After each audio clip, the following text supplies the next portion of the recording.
ये है दिल्ली दर्पण।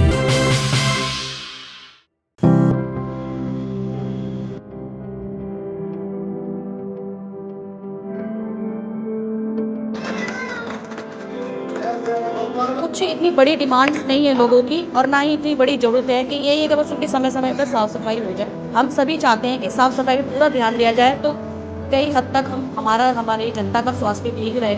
मैंने तो देखा सबसे पहले प्राथमिकता सफाई की है।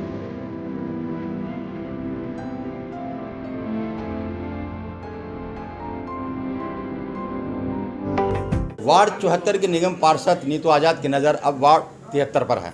काफ़ी दिनों से प्रचार कर रहे हैं, दावेदारी जता रही हैं और आज आम आदमी पार्टी का कार्यालय भी इन्होंने खोल दिया है।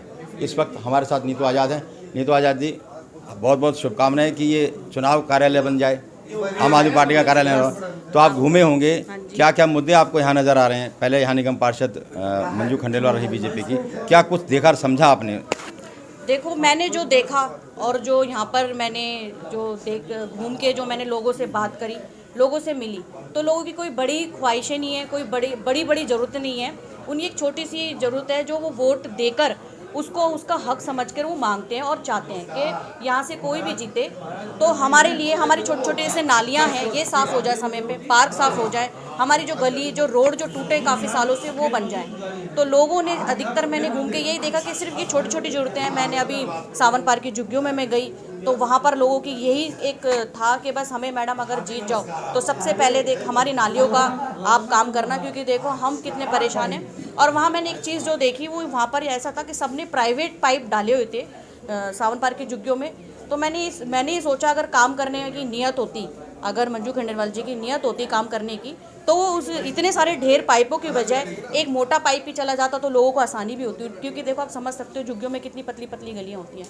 और बाकी मकानों में मैं घूमी, फ्लैट्स में मैं घूमी, तो कुछ इतनी बड़ी डिमांड्स नहीं है लोगों की और ना ही इतनी बड़ी ज़रूरत है कि ये कि बस उनके समय समय पर साफ़ सफाई हो जाए, यही अच्छा, उनकी मांग है। अब क्योंकि फंड का भी हमेशा रोना रहा है, आप लोग कहते रहोगे करप्शन में चला गया सारा का सारा। अब 1 साल का तो अनुभव भी आपको हो गया, इस अनुभव का लाभ यहाँ पर मिले लोगों को, तो क्या कुछ सोचा है कि लोगों से मिल करके आप क्या दावा कर रही हैं, क्या उन्हें भरोसा दिला रही हैं कि अगर मैं आती हूँ तो मेरी प्राथमिकता में आपके लिए ये काम होगा? देखो, मैंने जैसा भी आपको बताया पहले कि मेरी प्राथमिकता ये रहेगी सबसे पहले साफ़ सफाई। क्योंकि देखो एक जानवर भी होता है तो वो भी अपनी जगह को, एक कुत्ता होता है वो भी अपनी जगह को साफ़ करके बैठता है। तो सभी इंसानों का हक है, चाहे वो गरीब हो चाहे अमीर हो, वो भी चाहता है कि हम साफ़ सफाई में रहें। और जैसा कि आप सबको पता है कि बीमारी 2 साल से कोरोना काल में ये रही है और हम सभी चाहते हैं कि साफ़ सफाई पर पूरा ध्यान दिया जाए, तो कई हद तक हमारी जनता का स्वास्थ्य ठीक रहेगा। तो मैंने जो देखा सबसे पहले प्राथमिकता सफाई की रहेगी और उसके बाद जो मेरे को लगेगा कि सफाई के साथ साथ मुझे किस चीज़ का ख्याल रखना चाहिए वो ये है कि बड़े बुजुर्ग जब जाते हैं आते हैं तो रोड पे खड्डे वड्डे होते हैं, जो गलियां होती हैं उनका हम काम कराएंगे। और जैसा कि अभी आपने बोला कि 15 साल से बीजेपी शासित रही है एमसीडी में, तो उसने कितना भ्रष्टाचार कर रखा है जनता को पता है और आने वाले चुनाव में जनता मुँह तोड़ जवाब देगी और बस बीजेपी का सफाया होगा और झाड़ू आएगी और हमारे सीएम साहब के हाथ और मजबूत होंगे। क्योंकि हमें कई बारी, क्योंकि देखो निगम पार्षद होते हैं एमसीडी के, तो हम कुछ काम ऐसे होते हैं जो निगम के होते हैं, वो निगम के हम काम करवा नहीं पाते क्योंकि हमेशा बजट की समस्या आ जाती है, अड़ जाती है, क्योंकि काम बजट से ही पैसों से होता है। ऐसे भी बहुत सारे काम हैं जिनके लिए बजट की ज़रूरत नहीं होती है, थोड़ा प्रशासन पर पकड़ की ज़रूरत होती है। अब तो क्योंकि अनुभव भी आपका हो गया और जो जितने भी आपके सामने दावेदार हैं वो सब पहली बार ही टिकट मांग रहे हैं, पहली बार, तो आपके अनुभव का लाभ भी मिलेगा। ये बात भी आप लोगों को समझाती हैं क्या? हाँ जी, मैं पूरी तरीके से समझाती हूँ। और मेरे को सबसे अच्छी खुशी ये होती है कि मैं जिससे भी बोलती हूँ मैं नीतू आज़ाद हूँ, तो मेरे से पहले बोलते हैं हाँ जी मैडम हम आपको जानते हैं और आपकी पहचान हम आपके काम से पहचानते हैं, आपको क्या आपने काम किया है वहाँ पर, आपने इतने बड़े बड़े काम, छोटे से लेके बड़ा काम आपने किया है और वो दिखता भी है। तो इस बात की खुशी होती है कि चलो मुझे लोगों को समझाना नहीं पड़ता ज़्यादा कि काम के बारे में, कि वो कहते हैं कि नहीं नीतू जी, जब हम जय कॉलोनी जाते हैं, नीमड़ी में जाते हैं, आपके वार्ड में जाते हैं, तो हमें आपका काम दिखता है। तो अभी ये आम आदमी पार्टी का कार्यालय है, ये चुनाव कार्यालय बन जाए तो कितनी उम्मीद है और क्यों है? पूरी उम्मीद है।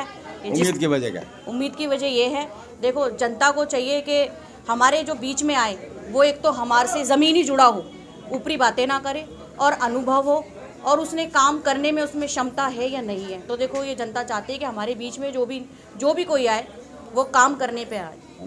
अनुभव वाला है। और काम ये मैं ये नहीं कह रही कि बस देखो अपना गुड़ तो सभी मीठा बताते, कड़वा कोई नहीं बताता।